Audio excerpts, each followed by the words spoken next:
I think it's lovely. I think they've been very considerate in the movement of it. I think it's brilliant. It's a hell of a lot better than the other one, I think. There's more space and everything. I think it is in a nicer location. They've done a very, very good job on this location. It's important to me that it was treated with compassion and correctly.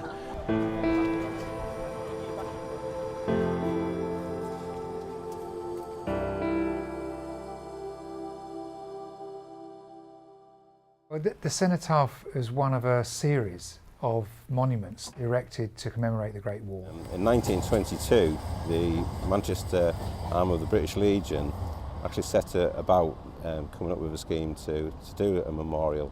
They employed a guy called Edwin Lutyens to do the original designs. Each town, village or place got their own monument together under the auspices of a central government directive.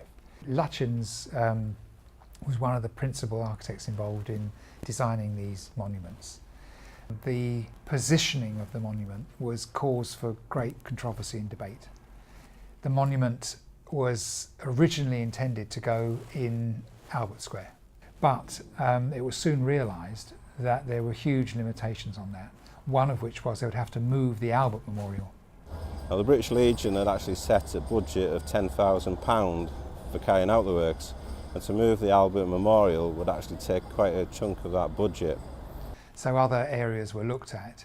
The area was chosen in St Peter's Square because it is another major square. It's very near the town hall, and the square at that time was much smaller. The point about the Lutyens Memorial is that it's almost a secular memorial, and the proportions of it were very simple and plain, and that's what distinguishes the Lutyens memorials from almost any other. The principal elements of the cenotaph were the cenotaph itself, which supports the catafalque, which is the unknown soldier raised up to heaven. It then has the two pylons either side, which define parts of the monument, and most importantly the war stone. There was great debate about the war stone because you needed to have a monument, a memorial, like a headstone. How do you do that? Lutyens again said, let's keep it simple. We will have a single block of stone, which actually looks square, rectangular. It's not. It's actually got extremely subtle curves on it called entasis, which have radii of something like 1,500 feet.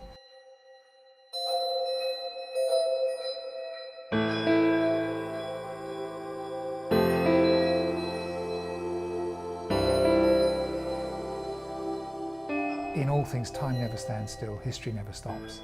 It was altered after the last war, with the council then forming a garden area, a wider area with stone seating and trees and grass.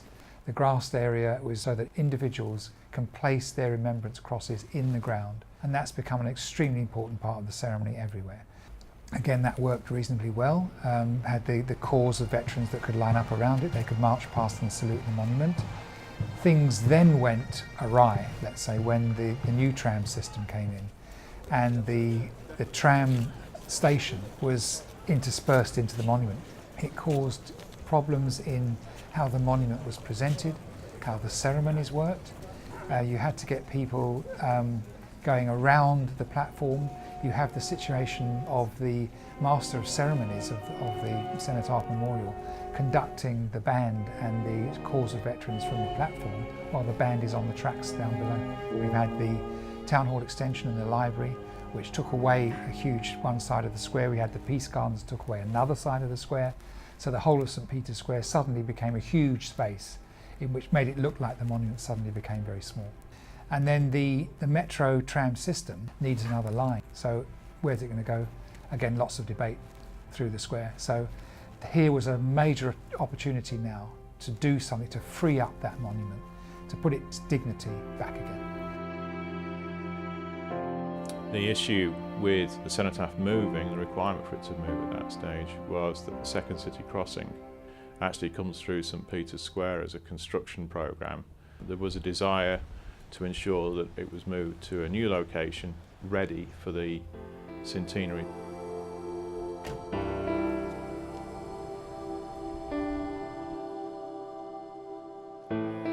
We looked at 11 different sites around Manchester.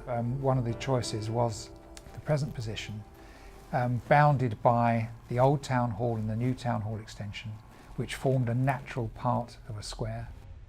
The old site of the Cenotaph is founded on top of a church. The original concept that was put forward was a lift and shift type process where the whole thing was lifted on jacks, transported to another location adjacent to the town hall. We very quickly realised, having introduced Stephen Levant architects to the process and using our incumbent engineers, that it was not possible to actually take the Cenotaph across in one piece, and it would have to be deconstructed. We looked at whether we should actually physically just put it on a trolley and wheel it across the square, as it were. But when we looked at Lutyens' original drawings, because he'd drawn every stone, it would be relatively easy to reverse engineer, as they say. The solution that was then drawn up was a very detailed programme of investigation. So we did a lot of investigation work to find out what was going on, because we've got no as-built drawings. And we decided that this would be the safest way and the best way, because we could actually dismantle it, put it back again exactly as it was built. The surveys told us effectively how the Cenotaph had been constructed, so it was our responsibility with Stephen Levant and our specialist in-house stonemasonry company to determine the most appropriate way of deconstructing in conjunction with the listed building officer in English Heritage. So we ran a series of workshops over several weeks. We brought English Heritage and the listed building officer on the journey of moving away from an overall lift and shift move to deconstruct it in sections, evaluate those sections, move it across and re-erect in its new location. The listed building and planning permissions actually required us to record everything that we found on site.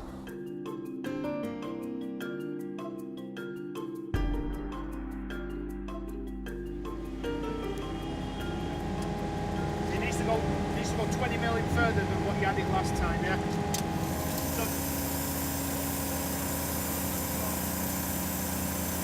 The visual task sheets, we broke down each of the elements and went into a lot of detail, and we used our in-house companies in order to provide some of the equipment for the big lifts.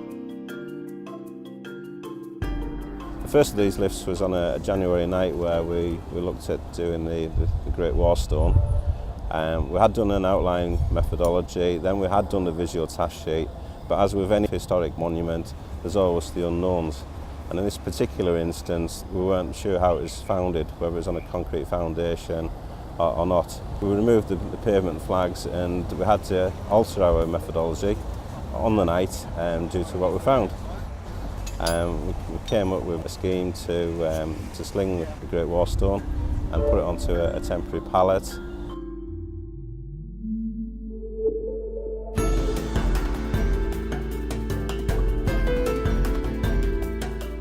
Then we were able to do the new foundation detail in order to put the war stone back to what they'd done originally. So after we'd done the Great War Stone and had moved that out of position, that then freed up the Cenotaph to have the scaffolding put around it. Part of the deconstruction process, one of the initial elements we needed to do is to fully scaffold and sheet the Cenotaph to allow us to do the surveys.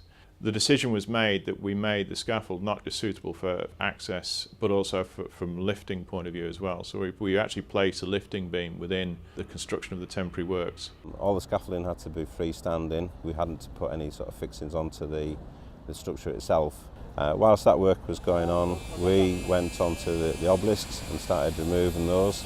No serious complications with the obelisks, although when we did take the first stones off, we were then able to find out how they'd actually put the structure up originally. In order to take it down safely and put it back up safely, we would better sort of replicate what they'd done originally. What they'd done was a three-legged Lewis, or St Peter's keys as it's sometimes termed, and we actually had those made up with a company up in Carlisle, and we were able to use those to remove the stones safely down to ground, palleted up, ready for storage. By the time we'd done the surveys, we recognised that the construction of the Cenotaph with a fallen soldier on top meant that we needed to do a crane lift on the fallen soldier from a safety point of view, but also a preservation point of view, there was a greater likelihood if we tried to use the lifting beams that it would deteriorate. The Fallen Soldier is about 2.5 tonne of Portland stone, a single unit, and that was the first challenge that we had in order to remove the cenotaph itself. So we came up with a route through the lower stones in agreement with English Heritage where we could do a level of breakthrough, effectively underpinning the fallen soldier, and then we put a lifting bed underneath that we used a crane to lift the whole thing off.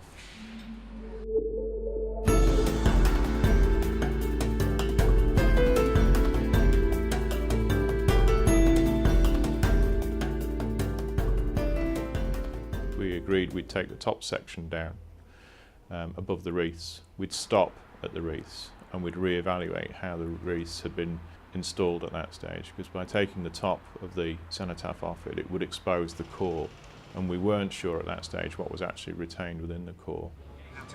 Once we'd got to a point where there was a level of confidence how the wreaths had been deconstructed, we still weren't sure we'd be able to get them apart, and the city made the decision with us it was appropriate to actually procure the new stone and start recarving. What we did do was to secure additional services from Hearsts, who are preservation specialists. The upper level wreaths, although they were also badly eroded, we felt those could be conserved. The method used was to actually clamp together the courses of stone that comprised that part of the monument, and then we could bring them down, conserve them through conservation techniques and materials, all of which are compatible to the stone. During the big lifts, we had the temporary works department on site. I was there personally to supervise any big lifts, just to ensure that everything went as we'd predicted and as we'd written on the visual task sheets. There had always been the intention of the cenotaph being moved for the centenary. That meant there was quite a level of pressure on programme. There was a significant debate in August 2013 between us, our client, design team, listed building officer. Were we actually out of time at that stage to be able to guarantee that we could have the structure deconstructed, moved and reconstructed prior to November? Back in January when we started the project, we were made aware that it was an important year with the Centenary Remembrance Day arranged for the 9th of November 2014. So timescale wasn't flexible.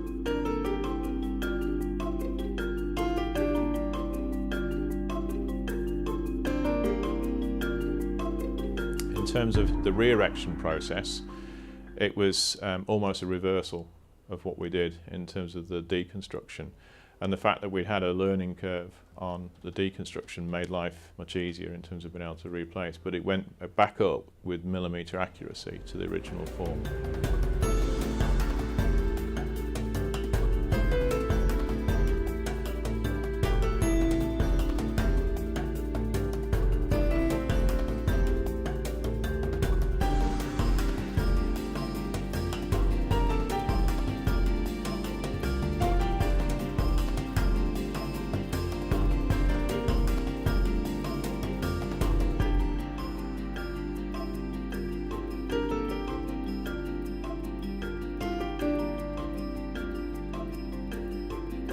As part of the rebuilding process, we had identified that some stones did require some attention. There was a major issue, a philosophical issue, about how much do you repair, how much do you restore. English Heritage desired the whole of the cenotaph as far as possible to remain untouched, because from their point of view the heritage is in the product. And we decided that we would replace those elements that were almost completely eroded, because if we didn't, we would lose them. Some of the stones, some of the carving is almost as crisp as the day it was carved 100 years ago. Some of it is almost unrecognisable and it's crumbling. One of the crowns required some attention. So we replaced that using a local stonemason sculptor to come and duplicate the details and put in a new crown. The two crowns that are on the cenotaph over the last 100 years had weathered very differently. Although they were identical when they were initially carved, you could be forgiven thinking they were different. My biggest challenge on the cenotaph was recarving the crown that was on the north face. What I'm trying to do with the stone is to try and get a feeling for the different materials. You've got the jewels, you've got the metal, you've got the fabric, you've got the fur around the edge. Now that is only stone, but you're trying to get that stone to feel like different materials. When it came to fitting the new crown, it had to be slotted in to a recess that was exactly the same shape as the crown. And that process of fitting there's no shortcuts. It's very painstaking, and it takes hours and hours of marking out and recutting in order so it slides in perfectly. As a team, we did feel it was important that some of the inscriptions were enhanced. They had deteriorated over the years due to natural weathering. On some parts of the memorial, the lettering was crisp, easy to read, even under dull lighting conditions. On other parts of the memorial, the lettering was very badly weathered, and in fact it wasn't legible at all.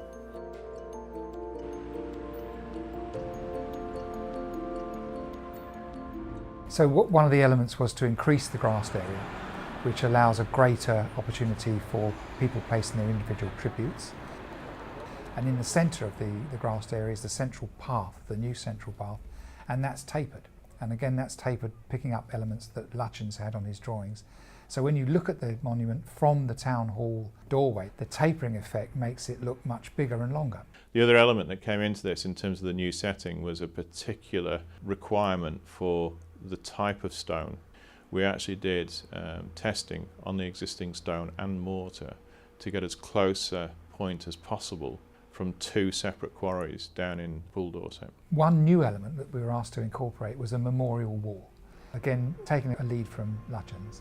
It's a solid stone wall. It's not clad because we wanted to have this solidity, this feeling that it will be there forever. It's a battered wall, which means it has a slope on the inside.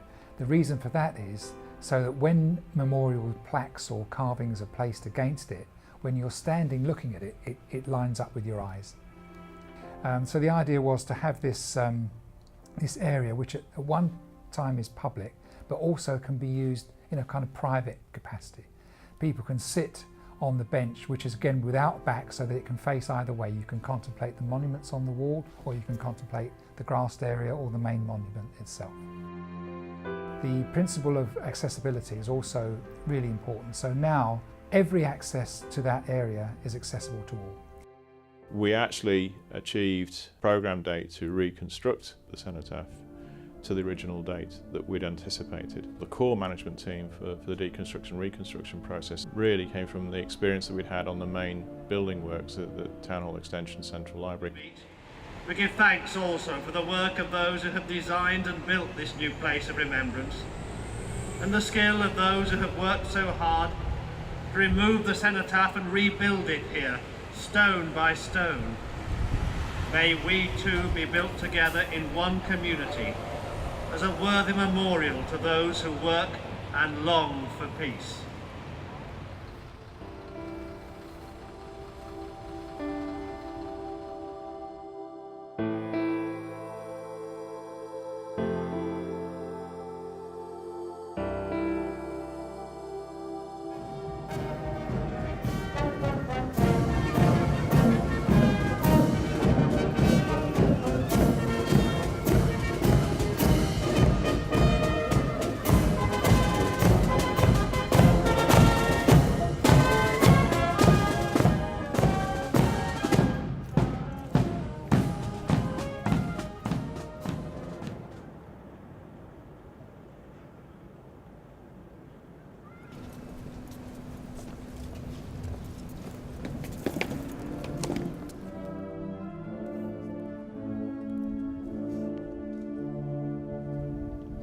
They will grow not old, as we that are left grow old.